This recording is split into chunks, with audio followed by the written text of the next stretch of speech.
Juan 11:40. ¿No te he dicho que si crees verás la gloria de Dios? Número 1. Yo ya no sabía qué hacer, estaba al borde del abismo, pero Dios me tendió la mano cuando menos lo esperaba. Me llamo Carlos, soy de Guadalajara, y lo que viví hace unos meses es algo que me cambió la vida para siempre. No solo fue un milagro, sino una lección de fe que nunca olvidaré. Hoy, quiero compartirles esta historia, no para presumir, sino para que sepan que, incluso en los momentos más oscuros, hay una luz que nos guía. Todo comenzó cuando perdí mi trabajo. Llevaba más de 10 años en la misma empresa, una fábrica de muebles donde había empezado como ayudante y, con esfuerzo, había ascendido a supervisor. Era un trabajo estable, con un sueldo que nos permitía vivir cómodamente. Pero un día, sin previo aviso, me llamaron a la oficina del gerente. Carlos, lo siento mucho, pero tenemos que hacer recortes. Tu puesto ha sido eliminado. Esas palabras me dejaron helado. Salí de la oficina con una caja de cartón en las manos, sintiendo que el mundo se me venía encima. En casa, Laura, mi esposa, intentó mantenerse fuerte. Estaba embarazada de 7 meses, y nuestra hija Sofía, de 4 años, dependía de nosotros. Al principio, pensé que encontraría algo rápido. Mandé currículums a todas las empresas que pude, incluso a aquellas que no tenían vacantes. Pero las semanas pasaban, y las respuestas no llegaban. Los ahorros se agotaron rápidamente. Primero dejamos de salir los fines de semana, luego recortamos gastos en comida, y finalmente, nos quedamos sin dinero para pagar la renta. El dueño de la casa nos dio un ultimátum: si no pagábamos en una semana, nos desalojarían. La presión era insoportable. Me sentía un fracasado, un hombre que no podía proteger a su familia. Cada noche, me desvelaba pensando en cómo íbamos a salir adelante. Sofía, con su inocencia, me preguntaba por qué ya no la llevaba al parque como antes. Y Laura, aunque intentaba mantenerse fuerte, lloraba en silencio cuando creía que yo no la veía. Un día, mi cuñado, Roberto, vino a visitarnos. Él siempre ha sido un hombre práctico, de esos que creen que la fe es para los débiles. Al verme tan angustiado, me dijo: Carlos, deja de perder el tiempo rezando. Dios no te va a dar de comer. Tienes que moverte, buscar contactos, hacer algo más que esperar un milagro. Sus palabras me dolieron, pero en ese momento, hasta yo mismo comencé a dudar. ¿Realmente servía de algo pedirle ayuda a Dios cuando todo parecía perdido? Fue Laura quien me sugirió que le rezara a San José Obrero. Ella siempre ha sido más devota que yo, y me dijo: Carlos, San José es el patrono de los trabajadores. Él también pasó por momentos difíciles, pero confió en Dios. ¿Por qué no le pides su intercesión? Al principio, me resistí. No sabía si creer en eso, pero la desesperación me llevó a intentarlo. Esa misma noche, me arrodillé frente a un pequeño altar que Laura tenía en casa, con una imagen de San José. Le hablé desde el corazón: San José, no sé si me escuchas, pero te necesito. Mi familia está sufriendo, y yo no sé qué más hacer. Por favor, ayúdame a encontrar un trabajo. Te lo suplico. Al día siguiente, algo extraño sucedió. Mientras desayunábamos, Sofía me miró y dijo: Papá, anoche soñé que un señor con un vestido marrón y me dijo que no te preocuparas, que todo iba a estar bien. Laura y yo nos miramos, sin saber qué decir. No era común que Sofía tuviera sueños así, y menos que los recordara con tanto detalle. Sentí un escalofrío, pero al mismo tiempo, una paz que no podía explicar. Sin embargo, las cosas no mejoraron de inmediato. Al contrario, la situación empeoró. Y me desilusioné más. Recibimos una notificación de desalojo porque no podíamos pagar la renta. Laura comenzó a sentir fuertes dolores, y el médico nos dijo que debía guardar reposo absoluto.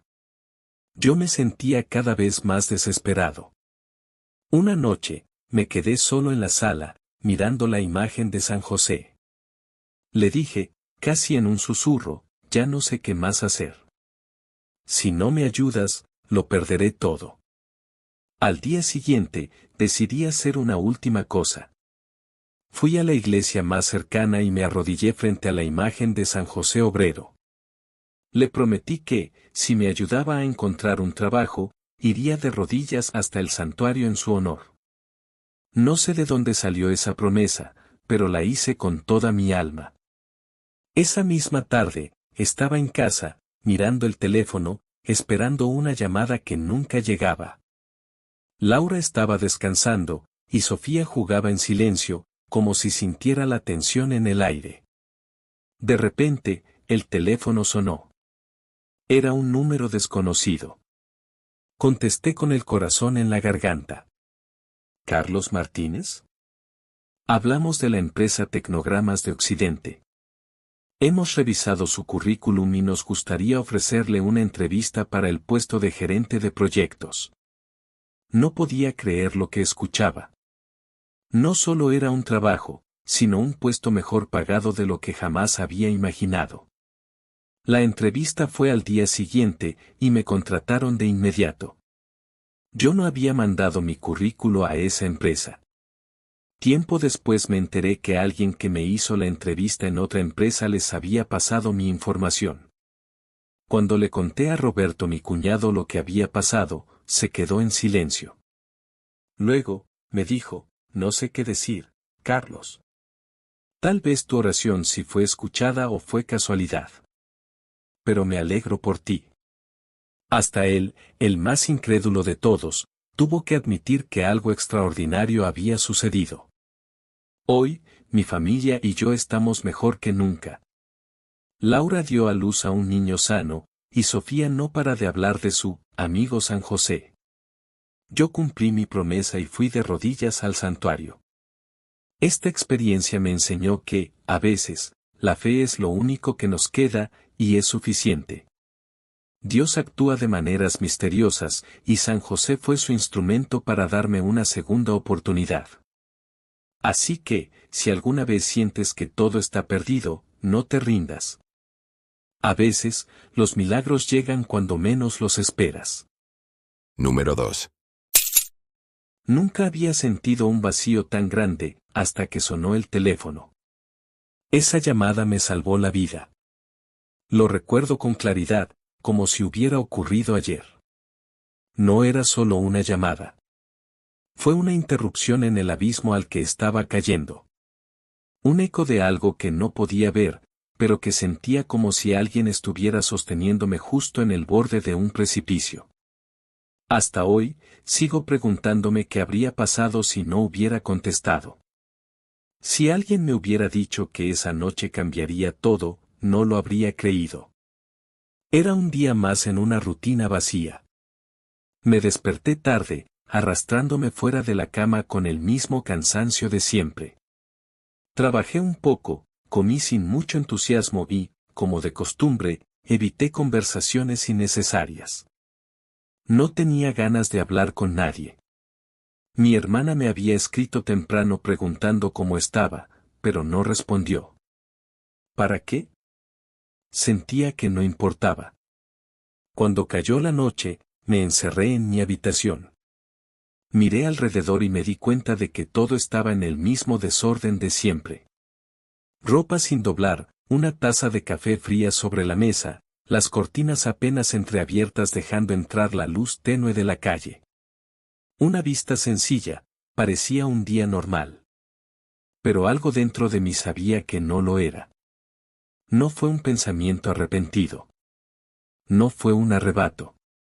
Fue como si todas las emociones acumuladas durante meses, quizás años, se volvieron insoportables de repente. Era una tormenta interna que no paraba. Las lágrimas comenzaron a caer sin control. No había nadie a quien acudir.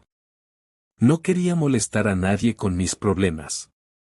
Sentía que no tenía propósito, que mi existencia no hacía la diferencia para nadie. Me acosté en la cama, abrazando la almohada, mientras la desesperanza se aferraba a mí como una sombra pegajosa. Afuera, la ciudad dormía. Pero en mi interior, todo era un caos. La habitación estaba completamente en silencio, salvo por mi respiración entrecortada. Me sentí atrapada dentro de mi propio cuerpo, como si estuviera encerrada en una jaula invisible de la que no podía escapar. Había escuchado antes sobre personas que se sentían así, pero nunca pensé que me pasaría a mí. Siempre había sido fuerte, o al menos eso creía. Siempre había encontrado una forma de salir adelante. Pero esa noche, no encontré ninguna. Entonces, con las manos temblorosas, cerré los ojos. Y en un susurro casi inaudible, lancé una plegaria. Nunca he sido alguien extremadamente religioso.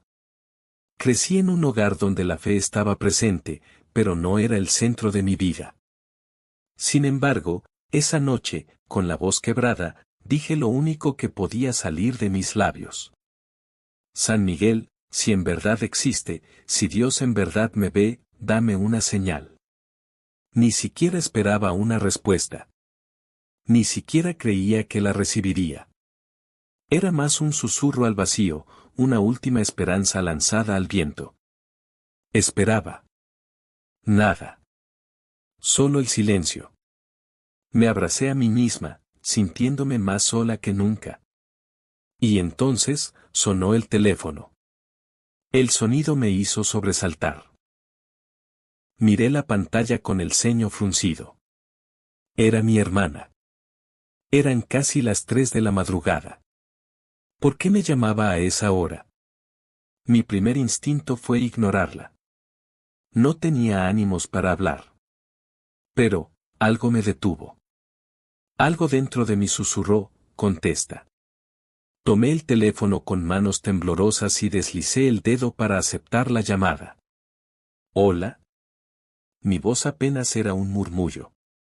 Mi hermana jadeó al otro lado de la línea. ¿Estás bien? Su tono era urgente, preocupado. Sí, mentí. Escucha, tuve un sueño muy raro. No sé por qué, pero sentí que tenía que llamarte ahora mismo. El aire se sentía pesado. Me quedé en silencio, escuchando cómo su respiración se entrecortaba, como si también estuviera tratando de procesar lo que acababa de pasar. En mi sueño, alguien me habló, continuó. No sé quién era. No podía ver su rostro, pero sentí que lo conocía. Me llamó por mi nombre. Su voz era firme, pero serena. Me dijo, hola, soy Miguel. Necesito que llames a tu hermana de inmediato. Dile que Dios está con ella, que la está abrazando y que todo va a estar bien. Que no lo haga. Solo necesita confiar un poco más y descansar en él. Mi cuerpo entero se estremeció. Miguel. San Miguel. El mismo a quien había suplicado minutos antes. Sentí un nudo en la garganta. Las lágrimas volvieron a brotar, pero esta vez eran diferentes. ¿Cómo dijiste que se llamaba? Pregunté con la voz temblorosa. Miguel, respondió mi hermana. ¿Eso significa algo para ti? No pude responder. No hacía falta. Era la respuesta que había estado esperando. Era la prueba de que no estaba sola. Me quedé en silencio. El teléfono aún estaba en mi mano, pero mi mente estaba en otro lugar. Mi hermana siguió hablándome, preocupada, pero apenas podía procesar sus palabras. Había pedido una señal. Y la había recibido. No con luces brillantes ni con voces divinas. Sino con un simple teléfono sonando en la madrugada. No pasó nada más esa noche. No hubo un cambio instantáneo. Pero lo que sí hubo fue algo que no sentía desde hacía mucho tiempo, esperanza. Me quedé despierta, mirando el techo, repitiendo el nombre en mi mente. Miguel. San Miguel Arcángel. Dios me vio. Mi hermana no podía creerlo cuando le conté todo. Dios mío, susurró. No tenía idea. No sabía que estabas pasando por esto. Me di cuenta de algo. No solo Dios me había dado una señal. También me había dado un recordatorio de que no estaba sola en este mundo. Desde esa noche, todo cambió. No fue inmediato, no fue milagroso en el sentido tradicional. Pero algo dentro de mí despertó. Un fuego, una chispa, una razón para seguir adelante. No sé si fue un simple sueño, una coincidencia o si realmente San Miguel me habló a través de mi hermana. Lo único que sé es que si ella no hubiera marcado en ese instante, yo no estaría aquí para contar esta historia. ¿Tú qué crees? ¿Fue un milagro o solo una casualidad? Número 3. Hay momentos que parecen normales hasta que el tiempo te obliga a mirarlos de nuevo. Hay detalles que pasan por alto, gestos insignificantes, palabras que no cuestionas, hasta que un día, todo cambia. Hasta que un día, te das cuenta de que aquello que ignoraste era una advertencia. Esta historia no trata solo de un recuerdo. Trata de una imagen que nunca debió existir. La última foto de mi hermana. Esa mañana, todo se sintió igual que siempre. Mi hermana y yo hablábamos por WhatsApp casi todos los días, así que no me sorprendió que me enviara un mensaje. Lo que me pareció extraño fue el tono. Hoy es un buen día. Eso fue lo que escribió. Y acompañó el mensaje con una foto. En la imagen, ella estaba sentada en su cama, con una sonrisa ligera, casi como si estuviera soñando despierta. La luz de la ventana entraba justo detrás de ella, dándole un brillo peculiar. Por alguna razón, la foto me hizo sentir raro. No tenía nada fuera de lo común, pero había algo en su mirada. Como si supiera algo que yo no. Me quedé viendo la imagen unos segundos antes de bloquear el teléfono y volver a mis cosas. Si hubiera sabido lo que estaba a punto de pasar, me habría quedado mirándola más tiempo. Me habría despedido. Todo parecía transcurrir con normalidad, hasta que sonó mi teléfono otra vez. Mi mamá. Cuando contesté, escuché el temblor en su voz. Algo no estaba bien. Tu hermana se desmayó. No respira. La están llevando al hospital. En ese momento, no entendí la gravedad de la situación. Pensé en mil cosas, desde un simple desmayo hasta un problema menor. No podía ser nada serio. Mi hermana era una persona sana, sin antecedentes de enfermedades.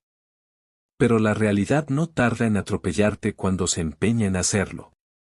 Cuando llegué al hospital, la vi acostada en una camilla, conectada a máquinas, su cuerpo inmóvil. Los médicos hablaban en voz baja entre ellos. No me atreví a preguntar. Pero el doctor principal me miró fijamente y dijo unas palabras que me dejaron sin aire. No hay nada que hacer. Solo esperemos. Sentí que el suelo se abría bajo mis pies. Esa frase no tenía sentido para mí. ¿Cómo que no había nada que hacer?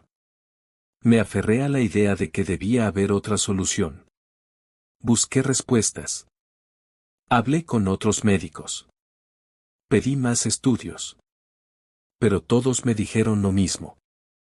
Mi hermana no reaccionaba. No presentaba actividad cerebral. El daño parecía irreversible. Pero yo me negaba a creerlo. Apreté su mano, buscando alguna señal. Un movimiento. Un pestañeo. Cualquier cosa. Pero no hubo nada. En medio de la desesperación, sentí una presencia a mi lado. Era una enfermera. No la había visto antes. Tenía una mirada serena, pero su expresión era diferente al resto del personal. No había lástima en sus ojos. Solo certeza.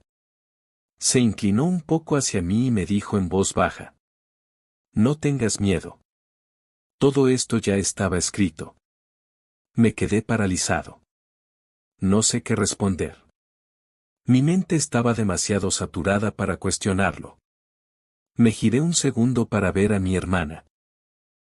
Y cuando volvió la vista a la enfermera, ella ya no estaba.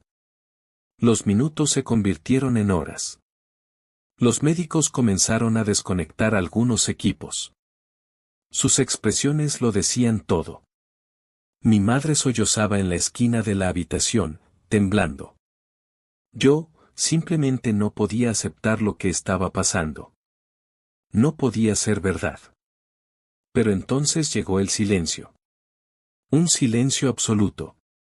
Los monitores dejaron de sonar. Mi hermana había dejado de respirar. El doctor bajó la cabeza y dio un paso atrás. Todo había terminado.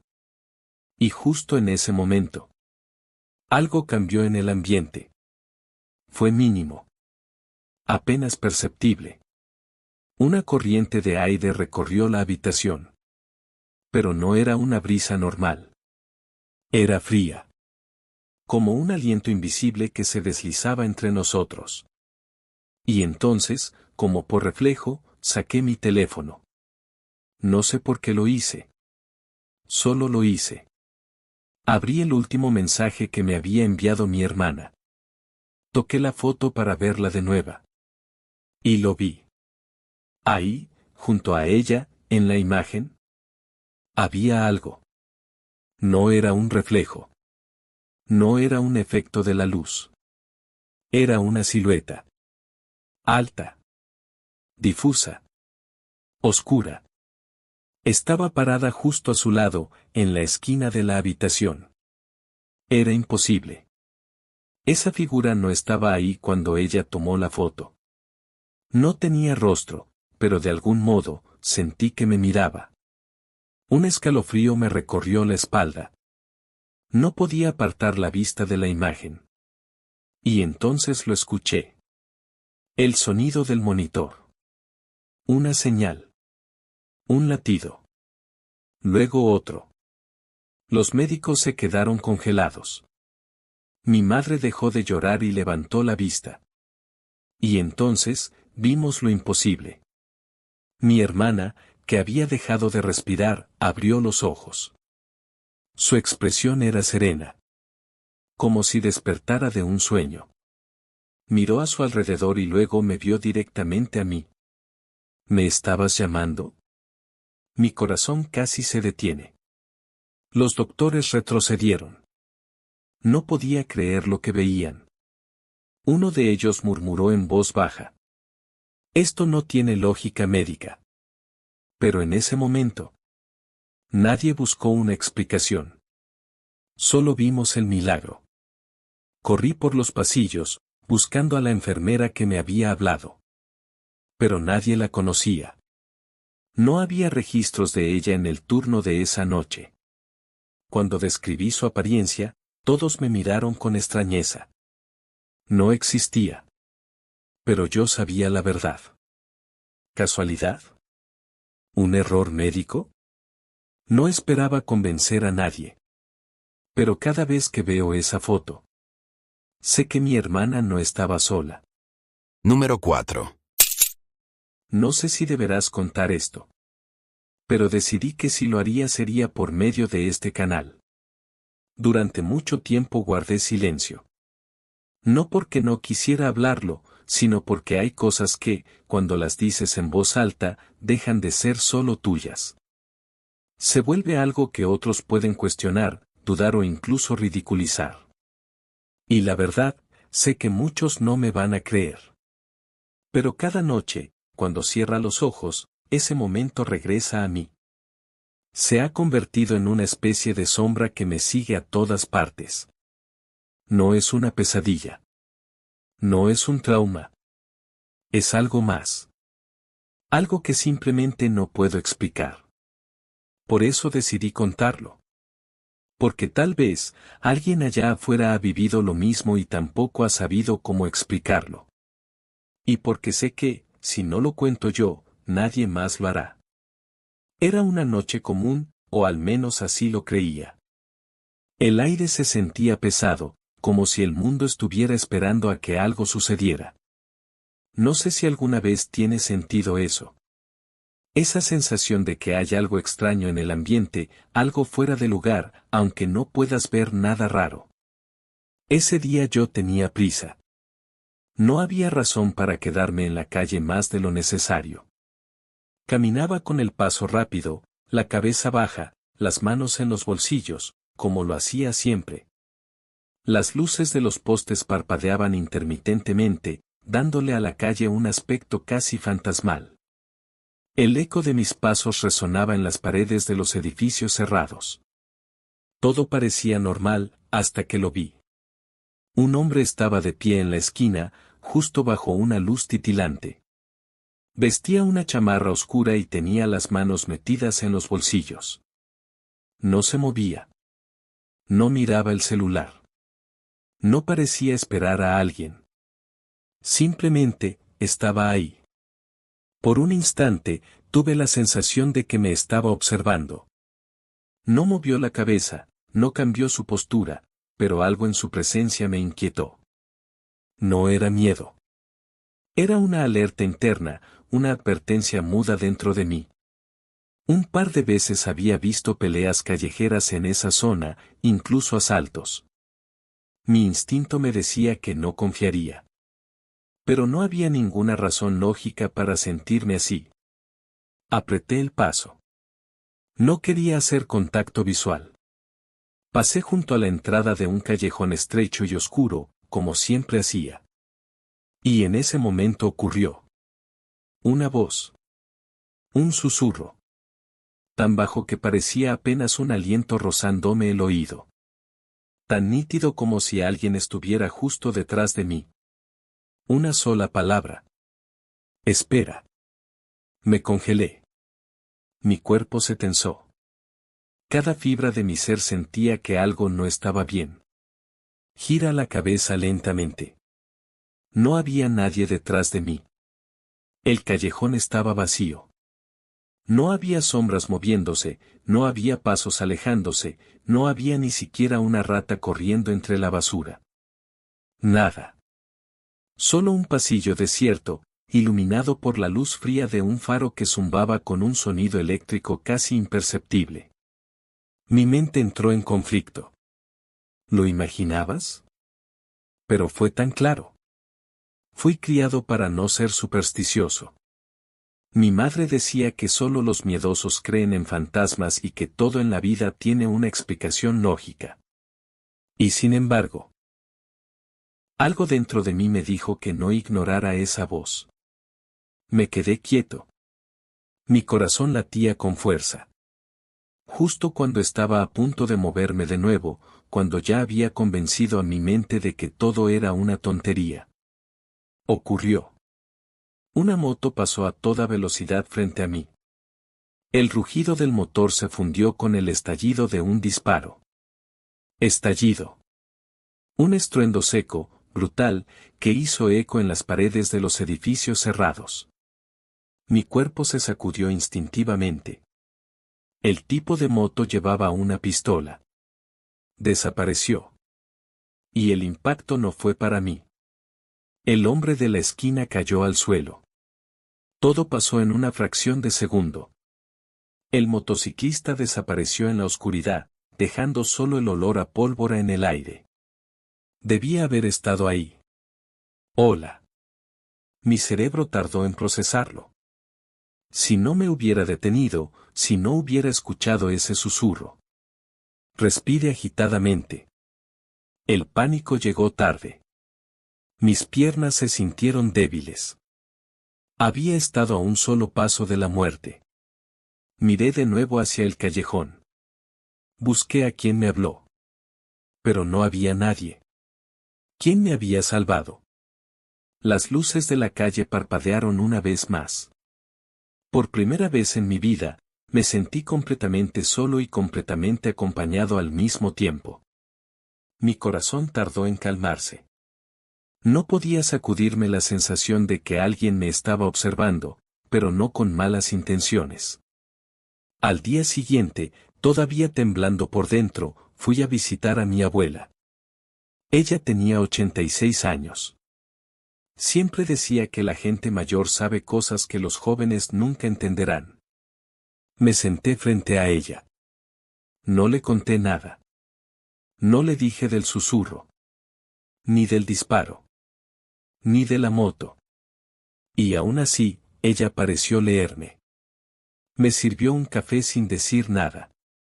Luego levantó la mirada y, con su voz pausada y sabia, dijo algo que me dejó sin aliento. A veces, los ángeles no gritan. Solo susurran. La taza casi se me cae de las manos. No podía creerlo. No le había contado nada. Y sin embargo, ahí estaba ella, mirándome con esa certeza inquebrantable. No lo entendí en ese momento. Pero ahora lo sé. No fui yo quien reaccionó. No fue mi instinto. Alguien más me salvó esa noche. Un ángel. Mi ángel de la guarda. Desde entonces, cada vez que camino por esa calle, cada vez que siento una brisa extraña en la nuca, cada vez que un pensamiento me dice ve por otro camino o espera un poco más, escucho el eco de un susurro en mi mente. Espera. Número 5.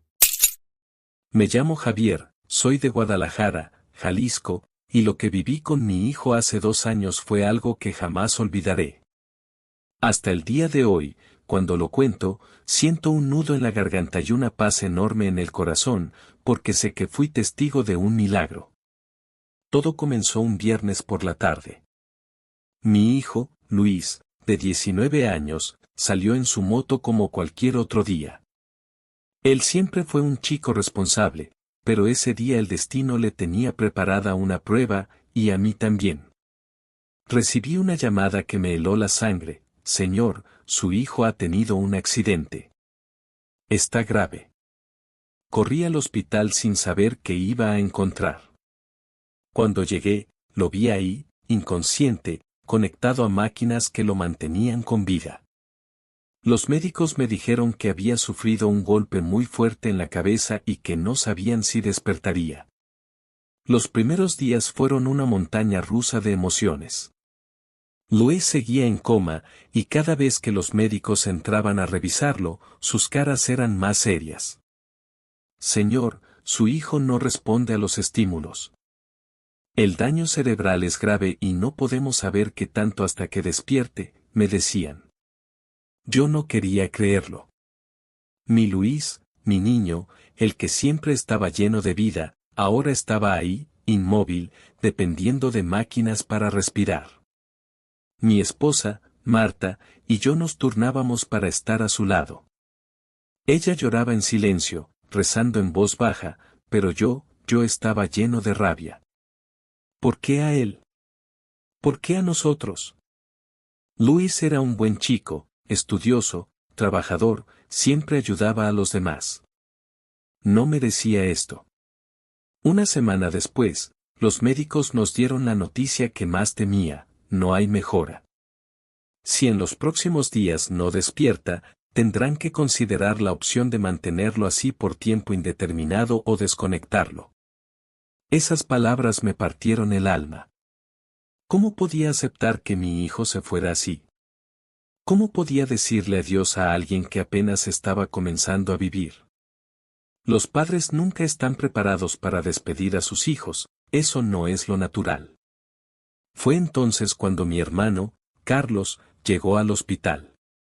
Él siempre ha sido una persona práctica, de esas que creen solo en lo que pueden ver y tocar. Cuando le conté lo que los médicos habían dicho, me miró con seriedad y me dijo, Javier, tienes que ser realista. Luis no va a despertar y ustedes no tienen la capacidad económica para sostener esto por más tiempo. No te aferres a falsas esperanzas. Es hora de aceptar la realidad aunque sea tan dolorosa. Sus palabras me dolieron, pero en el fondo, sabía que él solo quería protegerme del dolor. Sin embargo, yo no podía rendirme. No podía dejar de luchar por mi hijo. Una tarde, mientras estaba sentado junto a la cama de Luis, una enfermera se acercó y me dijo, «Señor, ¿ha pensado en pedirle a San Charbel? Yo he sido testigo de muchos milagros aquí en el hospital». Yo no sabía mucho de santos, pero en ese momento estaba dispuesto a agarrarme de cualquier cosa. Esa misma noche, busqué en internet quién era San Charbel y encontré una oración. La recé una y otra vez, con lágrimas en los ojos, pidiéndole que intercediera por mi hijo. Pero, ¿saben qué? A pesar de mis oraciones, la situación de Luis no mejoraba. Al contrario, cada día que pasaba, los médicos parecían más pesimistas. Empecé a dudar. ¿Realmente Dios me escucharía? ¿O solo estaba perdiendo el tiempo? Una noche, mientras estaba solo en la habitación de Luis, algo extraño sucedió. Estaba rezando en voz baja, cuando de repente sentí una presencia. No sé cómo describirlo, pero era como si el aire se hubiera llenado de paz. Miré hacia la cama de mi hijo, y por un momento, juré que vi una luz tenue alrededor de su cuerpo. La verdad es que no escuché nada ni vi alguna otra cosa extraña, pero esa luz y el ambiente de paz que sentí esos momentos me hicieron sentir que Dios estaba ahí con nosotros. Al día siguiente, los médicos nos reunieron para darnos la noticia que tanto temíamos. Lo siento mucho, pero Luis no ha mostrado ninguna mejora. Es momento de que tomen una decisión. Esas palabras me destrozaron. Marta se derrumbó en llanto, pero yo me aferré a esa esperanza que había sentido en aquel momento. Esa noche, antes de que llegara el momento de tomar una dolorosa decisión, hice algo que nunca había hecho antes. Coloqué una imagen de San Charbel en la mesita junto a la cama de Luis y le dije, San Charbel, si realmente estás ahí, si realmente puedes hacer milagros, por favor, salva a mi hijo. No permitas que se vaya. Luego, tomé la mano de Luis y la apreté con fuerza, como si pudiera transmitirle toda mi fe a través de ese gesto. La mañana llegó, y con ella, el momento más difícil de mi vida. Nos llevaron a una oficina donde teníamos que comunicar la decisión. La realidad es que no habíamos tomado ninguna. Simplemente es que no teníamos la fuerza para platicarlo porque en el fondo sabíamos que lo lógico era rendirnos. Los médicos entraron a la oficina y nos preguntaron cuál era nuestra decisión. La verdad es que me rendí. Mi esposa no podía hablar, estaba bañada en llanto y después de unos segundos de silencio abrí la boca para solicitar que era momento de desconectarlo cuando de pronto apareció una enfermera que parecía que llegó corriendo por la forma en que respiraba, y le pidió salir al doctor por un momento. Empecé a llorar como niño. Fue algo extraño porque fue una combinación extraña entre mucha esperanza y la idea de que mi hijo ya no estaba entre nosotros. Pasaron unos minutos que se sintieron como si fueran horas. Cuando apareció el doctor, se sentó frente a nosotros, le acercó un pañuelo a mi esposa e hizo un gesto que provocó en mí como un cortocircuito. Nos vio con una sonrisa llena de empatía por un par de segundos y yo le pregunté, ¿qué pasa? El doctor dijo: les tengo una buena noticia, por alguna razón que de momento no sabemos el por qué. Su hijo mostró signos importantes de recuperación. Se mantiene estable y ya viene el neurólogo. Nos explicó que era una buena noticia pero que teníamos que ser pacientes. El neurólogo nos lo confirmó. No había una explicación científica para lo que había sucedido. Luis había pasado de desahuciado a un pronóstico muy favorable. El proceso para que Luis se recuperara fue muy largo y difícil, pero años después lo consiguió. Mi hijo es un hombre trabajador, que está próximo a casarse. Aún tiene algunas secuelas, pero no le impiden llevar una vida dentro de lo normal. Yo pienso que es una forma que usa Dios para que no olvidemos lo que hizo por nosotros. Esta experiencia me enseñó que, a veces, la fe es lo único que nos queda, y es suficiente. Dios nunca nos abandona, incluso en los momentos más oscuros. Solo hay que creer, aunque parezca que todo está perdido. San Charbel ahora es parte de nuestro día a día y nos ayuda a mantenernos siempre firmes en nuestra fe sin olvidarnos de que Dios es primero. Y yo creo. Porque vi lo imposible con mis propios ojos. Gracias a Javier, de Guadalajara, Jalisco, México, por compartirnos este testimonio tan poderoso de fe y esperanza. Si tú has vivido un milagro o conoces un caso similar, compártelo en los comentarios. Queremos que este canal sea un espacio donde juntos celebremos los regalos de Dios. No olvides suscribirte y activar la campanita para seguir descubriendo testimonios que nos llenan de esperanza. Nos vemos en el próximo video. Yo soy Rodrigo, y que Dios te bendiga.